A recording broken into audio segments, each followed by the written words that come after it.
What's up, guys? This is Paco the Realtor, podcast number 8. Today, I talk about how our industry is changing, and it's changing in a way where we're going to probably eliminate 50% of all licensed realtors. Let me explain.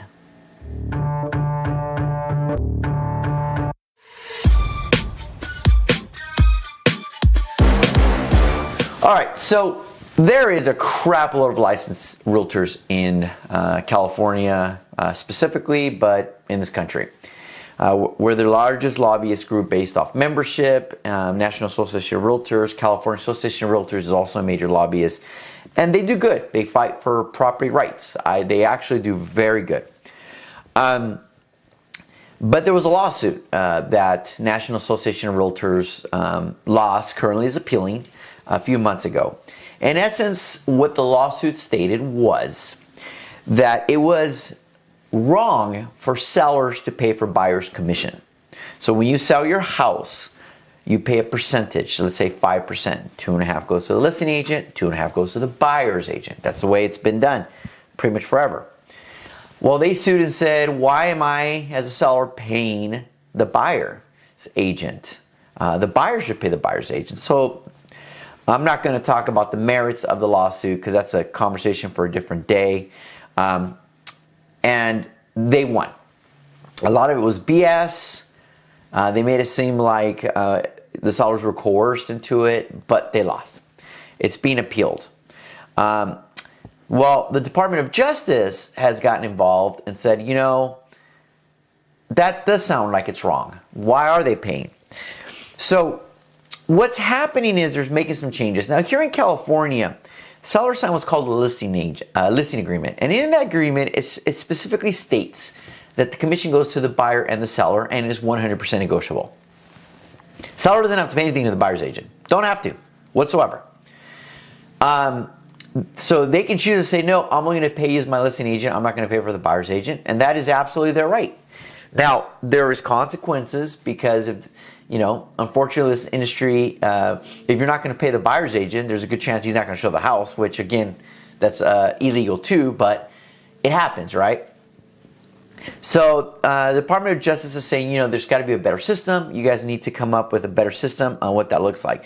So some of the options they've come up with is maybe pay the buyer's agent getting paid hourly. So if it takes them 10 hours to show the house, then they should get paid for 10 hours. A flat fee. But all this coming from the buyer. The buyer paying it. So let's assume all that goes through. Let's assume that actually happens. What does that mean going forward? First, it's not going to happen for a few years. So let's start there. Because of the appeals and everything, we're 2-3 years down the road before anything major changes. So nothing's going to happen now. But let's just look into the crystal ball and see what we think might be happening. There's a few unknowns in this that is going to happen. The reality is a listing agent is always going to have the power to negotiate the commission.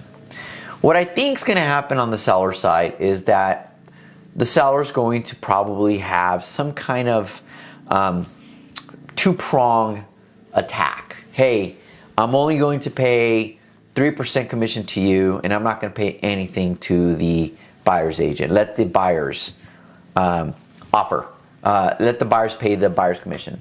And if the buyers pay the buyer's commission, it ends there. What happens though if a buyer comes, makes an offer on your house, and they don't have the extra money to pay their buyer, but they want your house and you want them as a buyer because they're perfect? Then it's going to be negotiated in the price, maybe. It'll be negotiated somewhere. Hey, stop it. My dog is not happy with me right now. It'll be negotiated somehow. And in that negotiation, the buyer's agent is either going to be paid by the buyer or the buyer's agent is going to be paid by the seller. But it will be negotiated. There's no doubt about that. The real question comes into dual agencies and certain representations. Let me explain.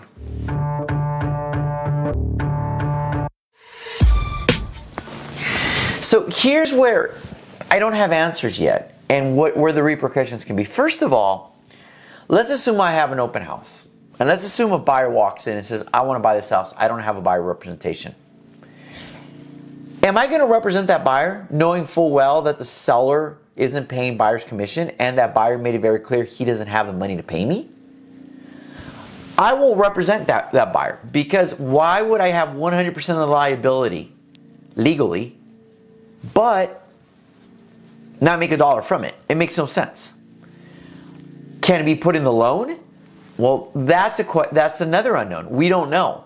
Right now, it's capped what a buyer can bring in, credits that can be given. So, or what the buyer's can finance.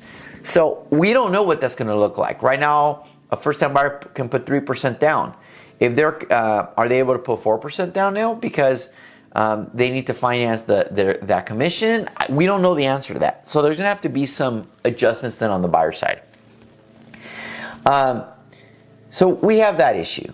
The other thing is part-time bad agents, realtors, are going to be going away, because right now, if your cousin has a license and you call him up and say, I want to buy a house, it doesn't cost you anything.